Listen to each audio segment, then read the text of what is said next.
Bonjour à toutes et à tous. Monsieur le président de la communauté d'agglomération, monsieur le conseiller départemental, cher Bruno, madame la conseillère départementale, chère Maryse, monsieur le maire du Touquet devrait nous rejoindre, monsieur le maire de la Madeleine, chers élus, mesdames et messieurs, je suis bien ravi et très honoré de vous accueillir aujourd'hui au sein de ce magnifique hôtel particulier, l'hôtel Akari, à double titre, au titre bien sûr en ma qualité de maire de Montreuil-sur-Mer, et puis bien évidemment en qualité de vice-président à la culture de la communauté d'agglomération, qui est un des fidèles soutiens au festival des Malins Plaisirs. Donc cet hôtel particulier, vous voyez, il est fraîchement restauré. En tous les cas, on devrait pouvoir, en début juillet, y revenir, et vous y serez conviés bien évidemment pour un premier vernissage et puis une exposition. Ça a été un chantier assez long, qui a duré plus de 2 ans, à peu près 2 ans, qui a été initié par l'ancienne municipalité et qui eh bien, a une vocation culturelle.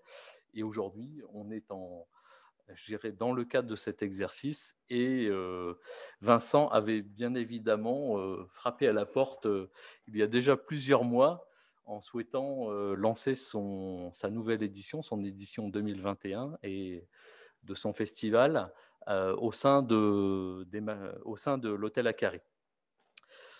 Donc, merci Vincent d'avoir sollicité et d'avoir souhaité présenter le festival ici, au cœur de Montreuil. Et on sera ravis également tu l'expliqueras plus tard, mais de venir y jouer différentes scènes et qui étaient fort appréciées, puisque ça s'est déjà déroulé, mais fort apprécié du public et des Montreuillois. Donc c'est un outil qui sera bien évidemment vide, mais j'espère qu'il contribuera au développement de notre territoire. Et les Malins Plaisirs s'inscrivent pleinement dedans, puisque soutenus par l'agglomération, entre autres, dans ce cadre-là. C'est la 32e année des Malins Plaisirs. Donc c'est une longue histoire entre Montreuil, les Malins Plaisirs et puis le territoire. Et puis c'est la 29e édition. Alors j'ai compris, puisque auparavant, vous preniez des pauses, mais maintenant, il n'y a plus de, voilà, il y a plus de pauses. Les artistes reviennent chaque année avec beaucoup de plaisir. Eh bien, je n'en dirai pas plus. Je suis encore ravi. Et puis, on pourra profiter, après cette belle présentation, des espaces et faire découvrir ce bel hôtel particulier. Voilà. Donc, je te laisse enchaîner. Très bien.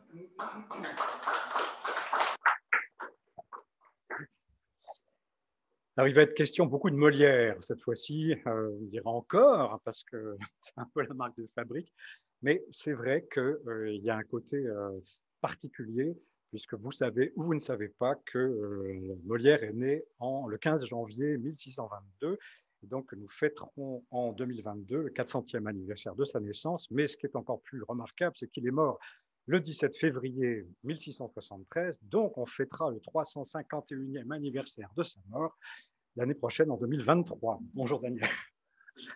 Pile quand il fallait. Alors pourquoi Molière, donc, à cette occasion-là? Quand je vous aurais dit parce que c'est le plus grand dramaturge français, vous me direz oui, ça nous a bien avancé. Pourquoi est-il le plus grand dramaturge français? Il y a peut-être au moins deux catégories. D'une part, pour ce qu'il est en tant que tel, c'est-à-dire un auteur qui a produit un théâtre formidable, un théâtre très humain, un théâtre très drôle, un théâtre plein de fantaisie, un théâtre plein d'humour, un théâtre très particulier qui lui est propre, parce que souvent on dit que le théâtre de Molière il est intéressant parce qu'il y a des personnages qui s'est moqué d'eux. Oui, mais il y a plein d'auteurs qui au XVIIe siècle se sont écrits des personnages et se sont moqués d'eux. Mais est-ce que vous connaissez Le Sage, Dufresne, Desmarais de Saint-Sorlin? Non. Ben, ça tombe bien, moi non plus, ou très peu avant qu'on me les mette sous les yeux. Et pourtant, ces personnes-là ont écrit des comédies en un acte, en 3 actes, en 5 actes, avec des personnages qui sont devenus pour certains des types, mais qui n'ont pas cette verve, cette fantaisie, cette poésie propre à Molière. Ça, c'est ce qui lui est propre. Et puis, ça, il y a aussi ce qu'il représente, et qui est peut-être tout aussi important pour nous en communauté d'agglomération des Deux-Bères Montreuillois, c'est que Molière, c'est un passeur.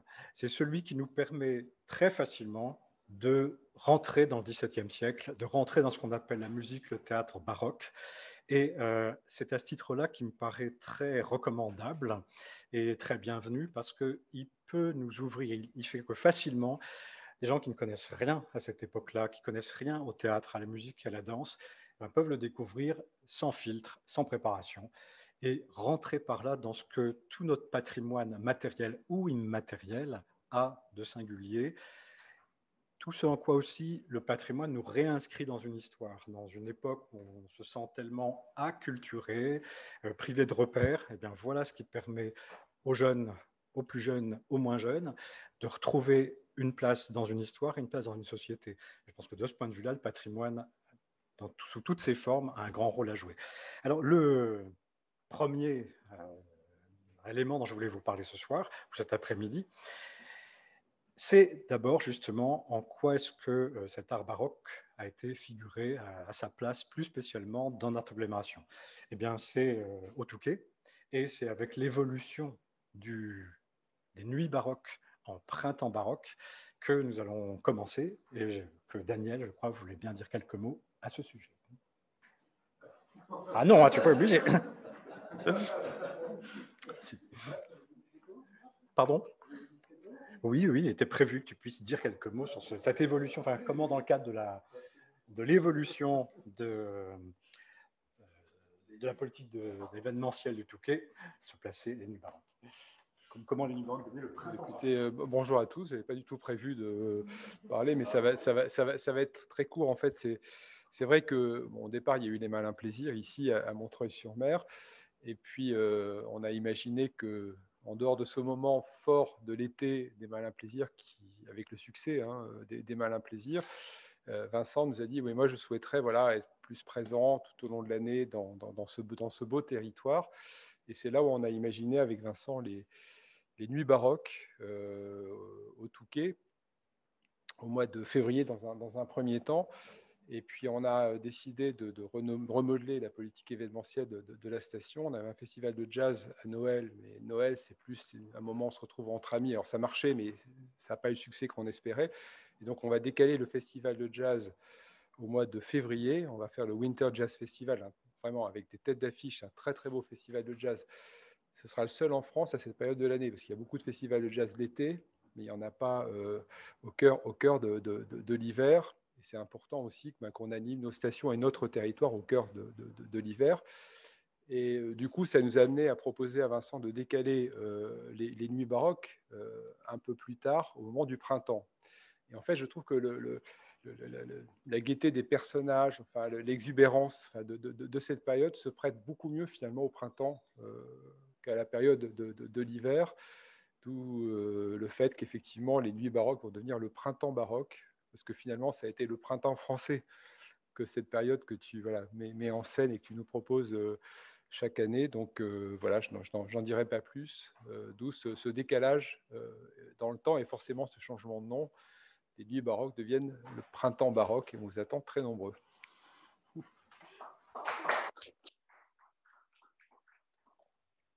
Alors justement, ce printemps baroque, qu'aura-t-il de différent par rapport aux nuits baroques, à part le titre?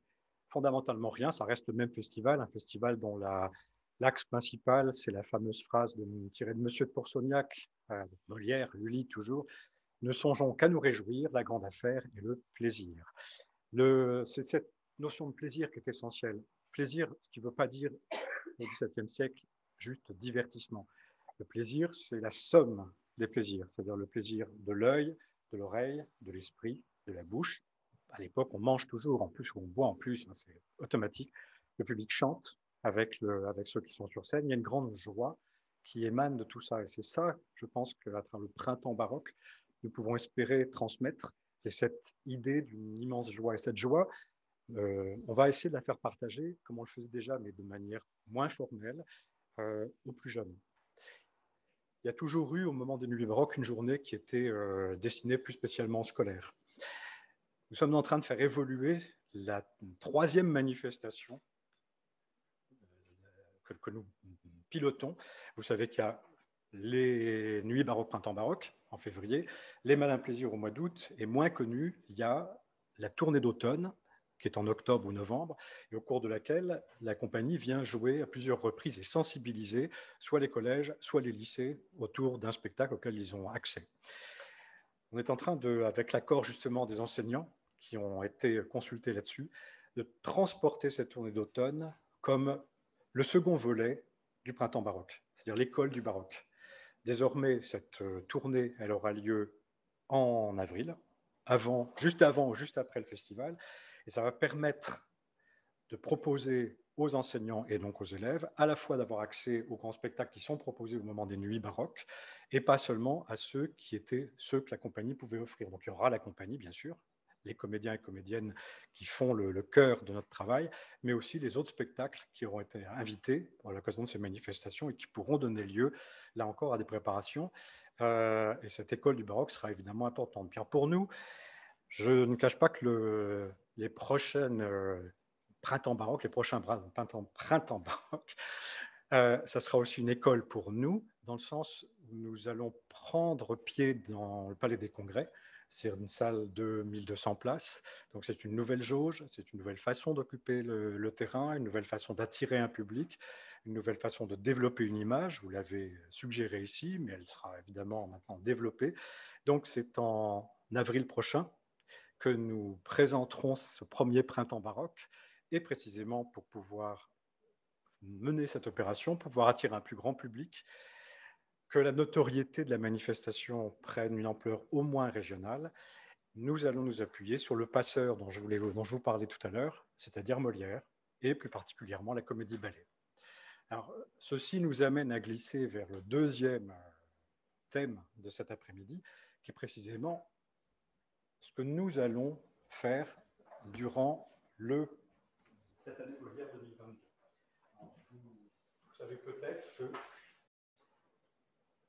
de manière régulière, avec l'ensemble orchestral, le concert spirituel dirigé par Hervé Niquet, et avec la compagnie de danse L'Éventail de Marie-Geneviève Massé, nous avons depuis maintenant presque 25 ans travaillé ensemble. Travaillé autour d'une chose très spéciale chez Molière, Lully ou Charpentier, c'est la comédie-ballet. La comédie-ballet, c'est très mal connu. En définitive, on connaît un petit peu le bourgeois gentilhomme, un petit peu le malade imaginaire, et encore est-il extrêmement rare qu'on vous présente la totalité de l'œuvre telle qu'elle a été conçue par ses concepteurs au départ. Or, la comédie-ballet, ce n'est pas une espèce de machin dans lequel on pourrait jouer le théâtre sans la musique, avec la danse, pas la danse, en mettant la danse ici, puis là. Non, ça a été pensé d'une façon extrêmement précise et extrêmement sophistiquée par ses concepteurs. Et c'est là qu'on se rend compte, lorsqu'on prend l'ensemble de l'œuvre telle qu'elle a été pensée, qu'elle donne tout son sens. Peut-être avez-vous souvent vu que le malade imaginaire était présenté comme une œuvre crépusculaire, c'est-à-dire le moment au moment où Molière se sent mourir, il écrit une dernière œuvre acerbe contre les médecins, et on sait qu'il va mourir à l'issue de ça. Bon, alors, voilà, ça c'est ce qu'on appelle de la légende. C'est typique du 19e siècle et en partie du 20e. Molière, d'après les dernières biographies qu'on a, n'était pas forcément très en forme, mais il ne pensait pas du tout qu'il allait mourir à l'issue de la 4e représentation du malade imaginaire. C'est, semble-t-il, un virus qui a frappé Paris à cette époque-là, cet hiver, et d'après les livres et registres de décès, il y a toute une foultitude de gens qui sont morts en janvier-février, très brutalement. Molière en fait partie.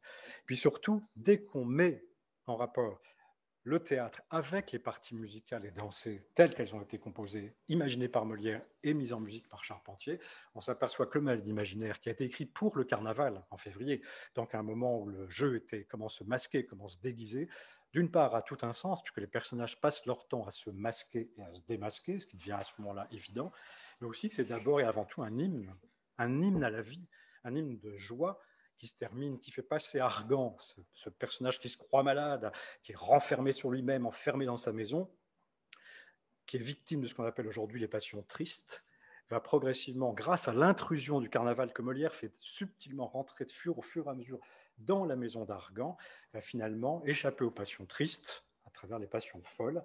Il ne guérit pas, mais au moins il est heureux. Alors, c'est ça l'intérêt de jouer ces comédies-ballets dans leur intégralité. Vous vous rappelez peut-être de Monsieur de Pourceaugnac, vous vous rappelez peut-être des Amants magnifiques. C'est que tout d'un coup, on comprend le sens de ces œuvres-là. Et c'est ce que nous avons voulu faire en 2022 avec 3 comédies-ballets. C'est ça qui est un peu ambitieux, mais aujourd'hui, ce projet n'est plus un projet, c'est un fait. Les 3 comédies-ballets sont Le Malade imaginaire. Vous en voyez les maquettes ou les propositions dans le hall d'entrée, vous pouvez les voir tout à l'heure. Le Mariage forcé, dont les maquettes sont juste derrière ici, et le Sicilien, dont certaines des maquettes sont là. En fait, ce que vous voyez, c'est à peu près un tiers des maquettes de costumes qui seront effectivement réalisées.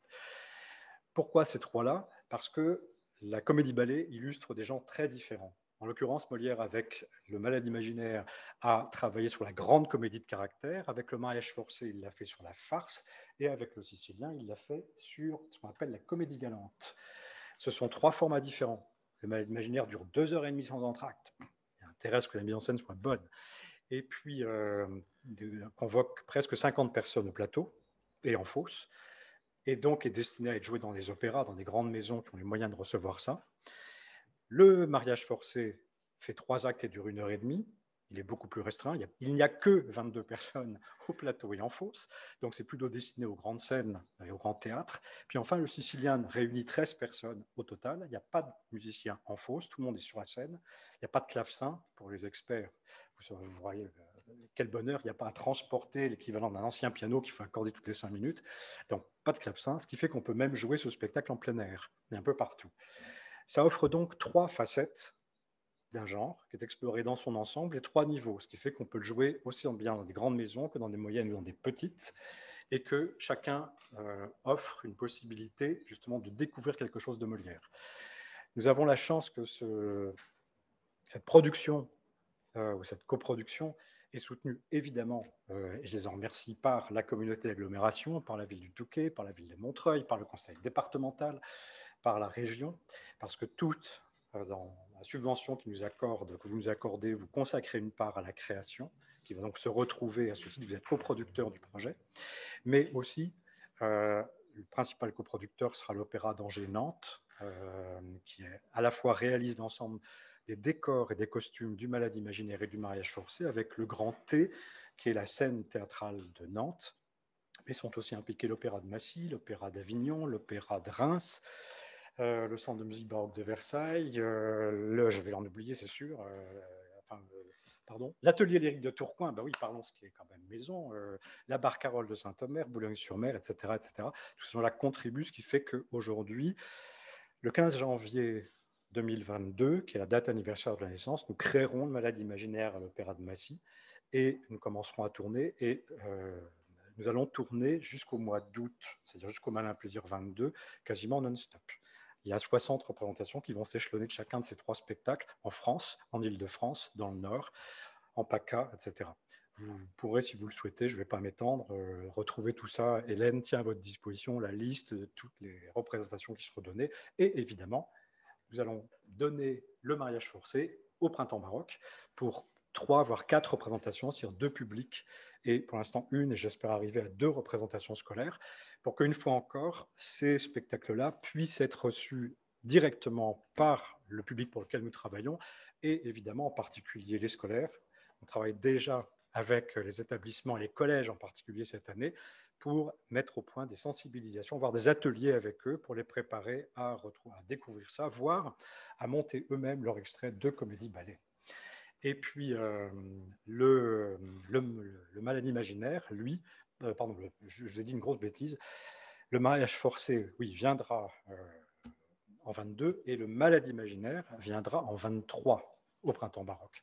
C'est-à-dire que, pour en revenir à ce dont on parlait de la notoriété ou du pouvoir d'attractivité, nous allons faire jouer à fond la notoriété de Molière et de la comédie-ballet, plus la notoriété qui va suivre ce projet durant l'année 22, pour essayer évidemment de tirer les gens vers les nuits, le Printemps baroque, que je vais définitivement toujours appeler, vous entendez que j'ai dit les Printemps baroque, mais aussi au Malin Plaisir. Et nous recevrons le Sicilien ou l'Amour peintre ici pour à nouveau 4 autres représentations en août 2022. Donc les créations passeront toutes par la communauté d'agglomération, que ce soit à Montreuil ou que ce soit au Touquet, pour l'ensemble des spectateurs d'ici, j'espère, mais aussi, bien sûr, on va essayer d'avoir ceux plus loin de la région.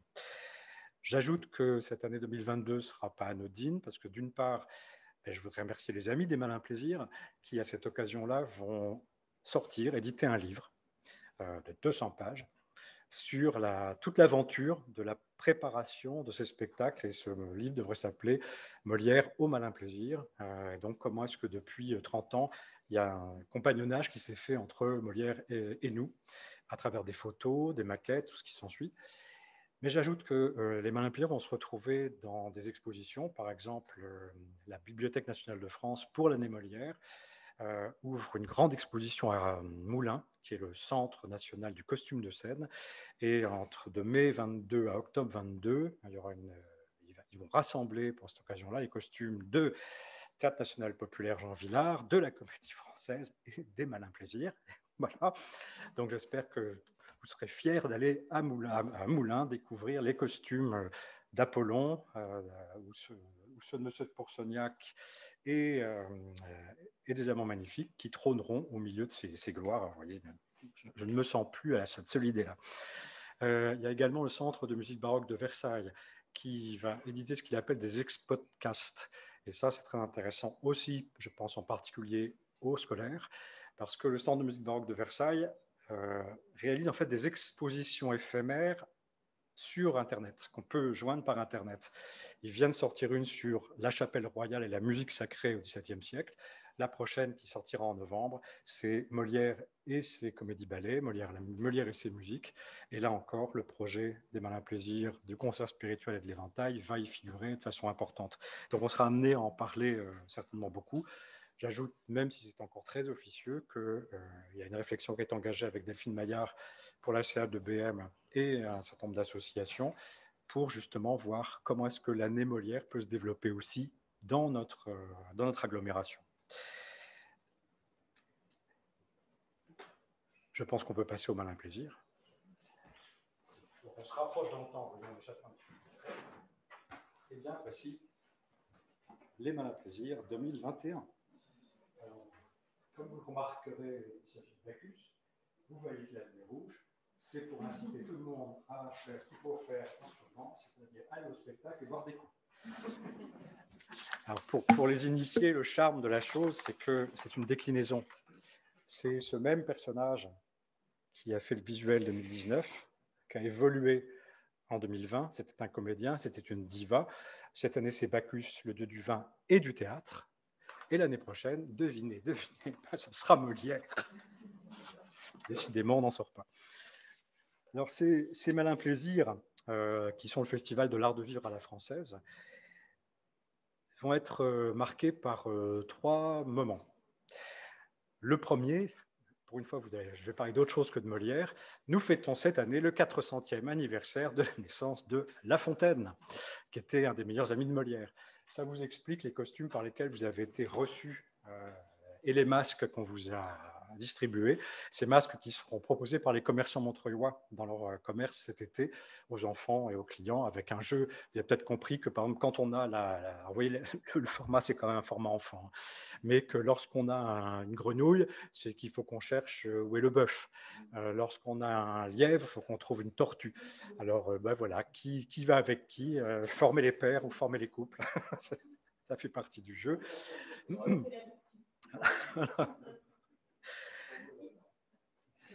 Et beaucoup des spectacles de cette édition seront marqués d'une manière ou d'une autre par La Fontaine, que ce soit au théâtre, où vont se multiplier les spectacles à 21h, et au moins 3 d'entre eux seront consacrés à La Fontaine, certains très directement. Il y aura par exemple vraiment la Fabrique à théâtre, qui n'est pas celle de Montreuil, qui est une compagnie professionnelle qui s'est spécialisée dans la déclamation baroque et le jeu aux chandelles. On l'avait accueilli déjà tant à Montreuil qu'au Touquet. Là, il y a tout, c'est un très très beau spectacle sur les fables de La Fontaine, avec clavecin et fables. Mais d'un autre côté, nous allons recevoir un opéra comique avec 9 musiciens, 6 chanteurs, qui s'appelle L'éclipse totale. Après, vous me dites, qu'est-ce que ça a à voir avec La Fontaine? Ben, sauf que c'est la transposition de la fable qui s'appelle le philosophe qui tombe, l'astrologue qui tombe dans un puits.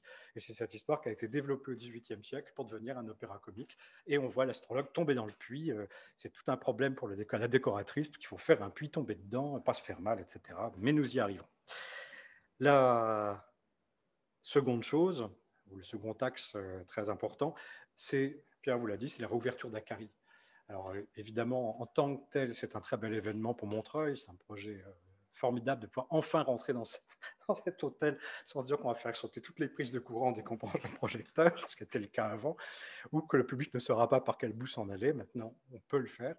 Et je remercie la municipalité de Montreuil de nous autoriser à tenter un certain nombre d'expériences ici, tout en des expériences dans lesquelles on protégera bien le cadre, mais qui vont reprendre certains des éléments que nous avions aimé faire il y a plusieurs années, ce qu'on appelait les salons ou les secrets à l'époque. Donc nous allons faire une programmation à 22h30 qui s'appellera le cabinet de curiosité, qui durera 1 heure, et au cours desquelles, par exemple, nous lirons entre autres les contes libertins de La Fontaine. Mais il y aura toute la journée d'abord des visites qui vont être prises en charge par Karine et Manon, les agents du patrimoine, qui vont permettre de découvrir à Carrie et de découvrir également l'exposition proposée par le patrimoine, par Jean-François et Laura Graillot, Laura qui est là. L'exposition se visitera évidemment au rez-de-chaussée, mais aussi au premier étage. Et ce sera l'occasion pour nous de faire profiter de cette exposition les spectateurs des Malins Plaisirs qui pourront, grâce à vous, grâce à eux, découvrir ça. Alors, il y aura une journée spéciale à Carrie, le mercredi 18 août, au cours de laquelle ces visites seront pimentées par les comédiens qui diront des fables à certains endroits, d'où le nom de visite fabuleuse. Et puis, surtout, si vous le voulez, eh bien, vous pourrez rencontrer La Fontaine en personne. La Fontaine sera interviewé, comme dans une émission de Bernard Pivot, dans ce salon, et il sera amené à répondre aux questions sur sa vie, son œuvre, le pourquoi du comment. La Fontaine, donc, aussi, dans les visites aux lanternes. Alors, les visites aux lanternes, vous savez que c'est une innovation qui a été portée par l'Office du tourisme depuis longtemps, autour des Misérables, en particulier de Victor Hugo. Mais l'année dernière, au moment de la pandémie, quand il a fallu inventer plein de formes de plein air en particulier, eh bien, nous sommes retrouvés, le service du patrimoine, l'Office du tourisme et les Malins Plaisirs, autour d'un projet de visite aux lanternes autour de Molière. Et puis, on a même tenté La Fontaine. Et cette année, ce que nous allons faire avec les comédiens professionnels, c'est-à-dire faire à nouveau une visite aux lanternes de Montreuil, mais cette fois-ci pimentée par les fables de La Fontaine. Et de fil en aiguille, ça me fait glisser tout doucement au troisième point, tout aussi important, qui est que cette année, les Muses buissonnières, dont vous connaissez le principe, qui est d'aller jouer à l'extérieur de Montreuil, les Muses buissonnières n'ont pas 400 ans, heureusement, mais elles ont 20 ans. La première fois que nous avons fait des Muses buissonnières, c'était en 2001. Au bout de 20 ans, nous sommes fondés à nous dire, est-ce qu'on ne pourrait pas se réinventer un peu, comment trouver quelque chose. Aujourd'hui, finalement, en 20 ans, on voit qu'il y a une évolution énorme, probablement grâce à la communauté d'agglomération, le travail fait par toutes les associations. De plus en plus, des spectacles sont proposés dans les communes de l'agglomération. On voit très bien comment Musique à Nigella, Rock en Stock, nous, la saison culturelle de la communauté d'agglomération ont progressivement permis que ça devienne finalement presque normal d'aller jouer, et heureusement, dans ces communes. Alors nous sommes posés, nous, au Malin Plaisir, la question de savoir si on pouvait faire évoluer notre formule d'une façon originale, et grâce à la bienveillance de Jean-François Roussel, qui a bien voulu nous accueillir, et de Juliette Médéli, qui va nous accueillir, elle, au Grand Bleu, au Grand Bain, pardon. Eh bien, nous allons passer 3 jours. Nous allons passer 3 jours à la Madeleine, et c'est une mini-résidence. C'est ce qui explique que, pour la première fois, il n'y a pas Montreuil qui figure, mais que la Madeleine est indiquée en tant que telle.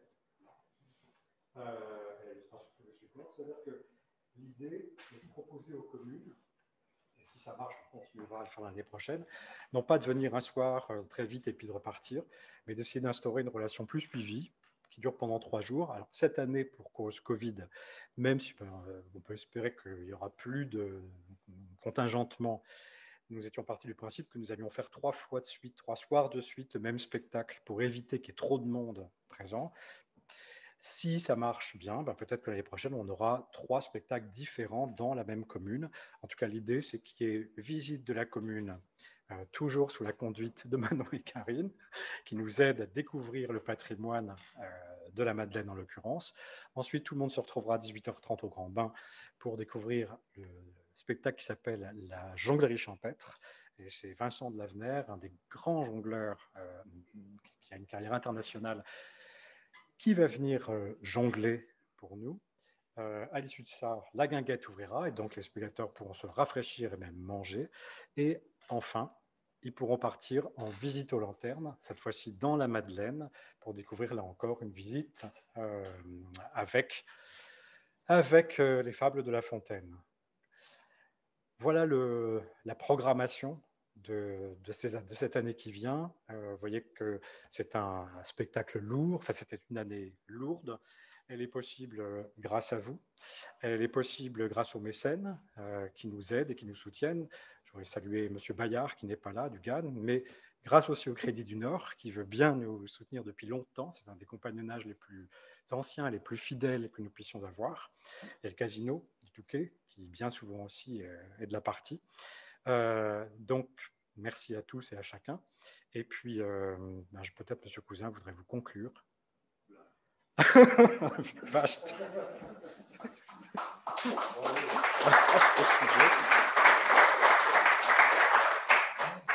Bonsoir à tous. Oui, lourde tâche que vous me demandez là.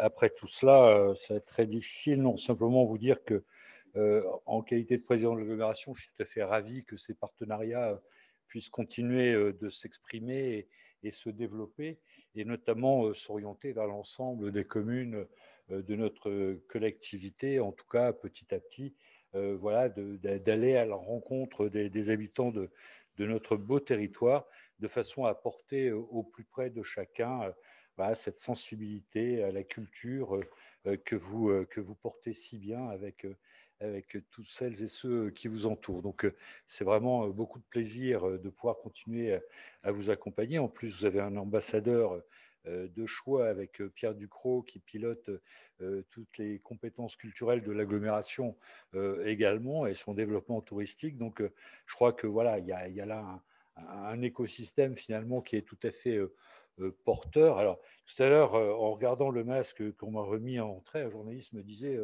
Monsieur Cousin, la cigale, c'est pas vous ça. Alors, non, attention, je ne suis pas la cigale quand même.